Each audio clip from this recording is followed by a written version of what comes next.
ninguém.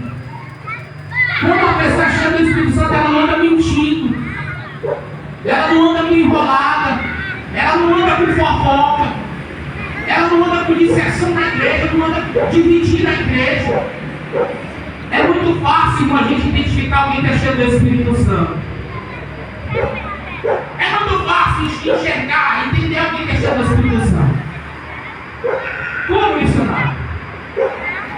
Os frutos. Os frutos do Senhor.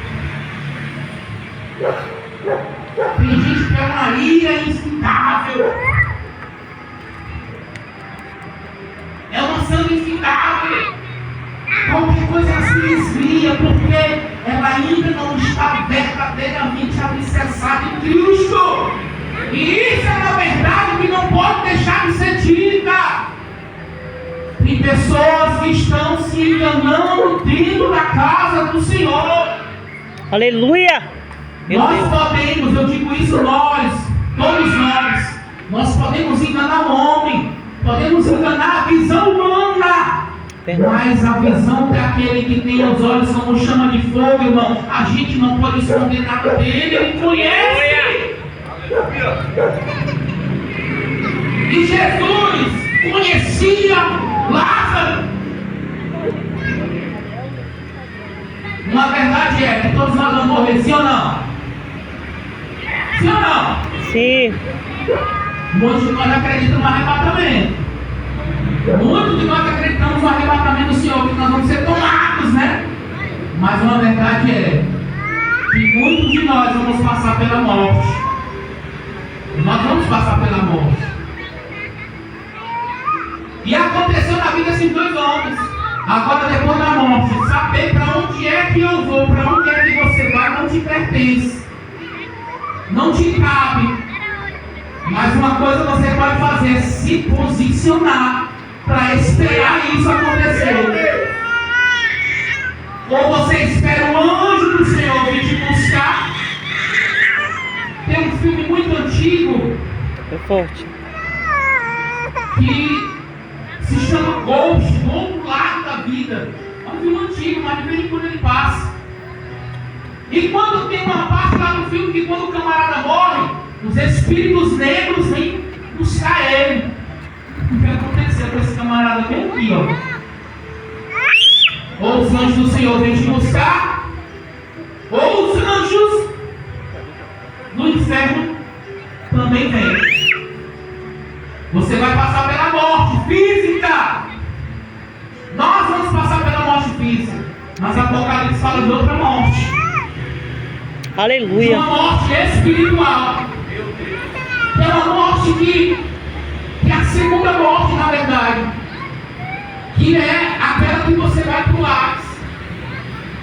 E lá é tormento, lá é dor. Lá você vai se quebrar e se refazer e se quebrar de novo. Você vai sentir umas dores terríveis, é um tormento eterno. Foi o que esse camarada aqui, chamado, que a Bíblia denota ele como rico, que ele ficou terrivelmente assustado no lugar que ele estava. O seu coração tremido, não permita que os meus parentes venham para esse lugar. Deixa eu voltar. Deixa eu voltar para avisar eles. Mas a Bíblia diz que depois que morre, segue-se o juízo. Aleluia. Não tem como voltar atrás. Se você não fizer enquanto você tem fôlego de vida, quando você morrer, não vai adiantar mais nada, vai seguir-se o juízo de Deus. Ou você vai para o céu, ou você vai para o inferno. Essa é uma certeza que não pode ser deixada de falar. Só que, aleluia, há uma grande possibilidade da gente irmos para o céu como missionário. A Bíblia diz que na mão do Senhor está a chave da vida e da morte. Aleluia.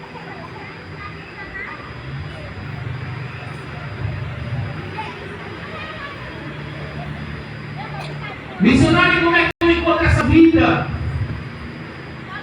A Bíblia diz lá em João capítulo 10, no versículo 10, na parte A do versículo, na parte B do versículo, diz que Jesus veio você tenha vida e vida com abundância. E como é que eu posso alcançar essa vida com abundância, missionário? A Bíblia diz lá em João, capítulo 1, Evangelho, lá na carta de João, capítulo 1, versículo de número 9, que o nosso Jesus, ele é fiel e justo para nos perdoar e nos purificar de todo o pecado. Lá no livro de Isaías, capítulo de número 1, versículo de número 20, ele disse: se o nosso pecado for vermelho como a escarlata, ele vai nos transformar, ele vai nos tornar brancos como a neve, brancos como a lã. Mas cabe nós darmos um passo de fé para Cristo, reconhecendo o nosso pecado, reconhecendo a nossa falha, reconhecendo os nossos erros, reconhecendo aquilo que desagrada o coração de Deus, porque a nossa consciência ela nos acusa de entendermos e sabermos aquilo que é certo e aquilo que é errado, aquilo que agrada a Deus e aquilo que não agrada. Sabe por quê? Porque a Bíblia diz lá em João, capítulo de número 8, versículo de número 32, se eu conhecer a verdade vai me libertar. Lá no versículo 36 ele diz assim: se eu permitir que o Filho me liberte, verdadeiramente eu serei livre. 2 Coríntios capítulo de número 5, versículo 17, ele está dizendo assim: se alguém está em Cristo, nova criatura é, as coisas velhas passaram e tudo se fez novo. Aleluia. Romanos capítulo de número 6, versículo de número 23. Aleluia. Aleluia.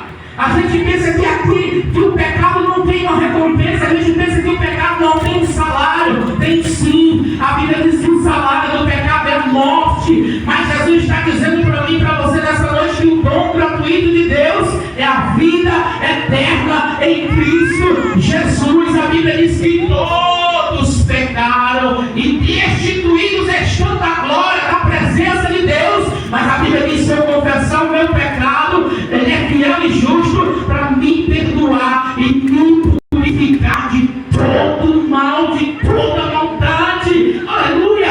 O apóstolo Paulo vai dizer algo muito forte e interessante. Ele diz: o que é que vai me separar desse amor? O que é que vai me separar dessa graça? Será nudez? Será fome? Será escassez? Será altura? Será profundidade? Será largura? Aí o apóstolo Paulo vai entender que o que me separa de Deus, irmão, é o pecado. É o pecado. E quem sabe não tem acontecido coisas extraordinárias na sua vida, porque tem pecados não confessados. Aleluia. Tem coisas que você fez que você não pediu perdão verdadeiramente. Louvado seja Deus. Lá em Provérbios capítulo de número 28, versículo de número 3, ele diz assim: aleluia. Se eu confessar o meu pecado diante do Senhor, eu vou alcançar misericórdia. Ele diz que aquele que esconde o seu pecado, a sua transgressão, ele diz que não prospera.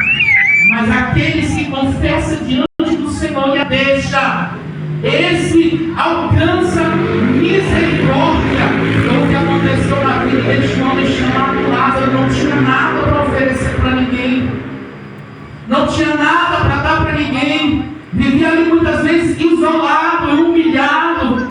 Mas a Bíblia diz que este homem tinha um coração contrito e quebrantado. Ele acreditava na promessa de Deus, ele acreditava, louvado seja Deus, naquilo que ele já tinha prometido desde a fundação do mundo, que veria um, aleluia, chamado Yeshua Mashiach, chamado Emanuel, que é o Deus conosco, que daria, ofertaria a sua vida em favor da nossa. Ele nos compraria com poderoso sangue, o precioso sangue do Cordeiro na cruz do Calvário. Foi por isso que a Bíblia diz, aleluia, louvado seja Deus, lá no Getsemane, quando Jesus estava no Monte das Oliveiras, aleluia, a Bíblia diz que Jesus ele ficou angustiado de tal forma que o seu suor se transformou em sangue. Ele dizia: Senhor, se possível, aparta de mim este cálice.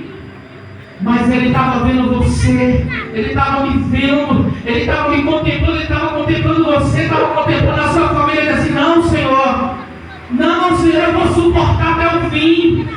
não seja feita a minha vontade, mas a tua. Que a tua vontade prevaleça. E os meus filhos sejam restaurados, estejam a sua aliança restaurada diante do Senhor. É por isso que a Bíblia diz que quando Jesus entregou o seu Espírito na cruz, a Bíblia diz que o véu se rasgou e nós tivemos livre acesso aos céus. Aleluia. É por isso que Jesus está dizendo para você nessa noite: Ele quer te dar o céu, Ele quer te levar para o céu, Ele quer que você entre no céu, Ele quer que você pise em ruas de ouro e de cristal. Aleluia. Com a revelação de Deus para a sua vida nessa noite. Aleluia.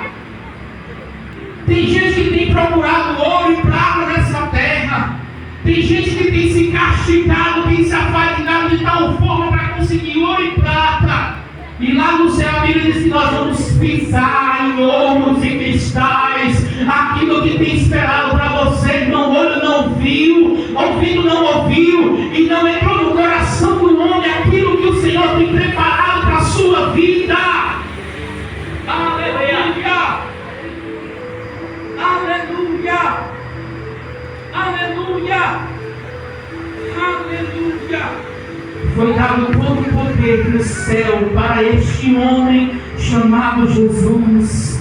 Esse homem chamado Jesus que entregou a sua vida em favor da nossa vida, em favor da nossa família, em favor da nossa casa, meu filho, minha filha.